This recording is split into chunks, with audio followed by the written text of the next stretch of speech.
Rosalie, ano yung pangunahing layunin ng legislative inquiry na yan sa Kamara?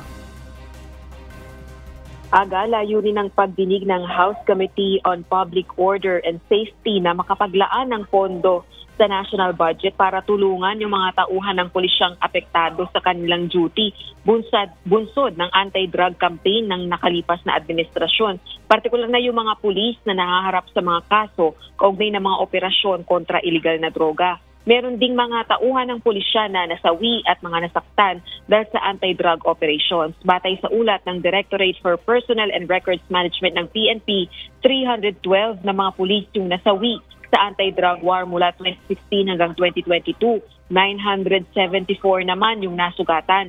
Bukod dito ay ilang daang ding tauhan ng pulisya ang nahaharap sa mga administratibo at kriminal na kaso. Meron pang na-dismiss sa kanilang mga trabaho. Bate kay Congressman Dan Fernandez, yung chairperson ng House Committee on Public Order and Safety, inihiwalay nila ang pagdinig kaugnay ng issue sa isinasagawa ng Quadruple Committee o Quadcom hearing para mas mapagtuunan ng pansin ang usapin. Pakinggan natin ang pahayag ni Congressman Dan Fernandez.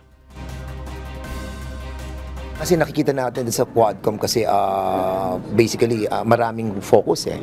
Hindi lang kasi yung EJK, meron tayong sa Pogo, meron din tayo dun sa corporations. Marami eh.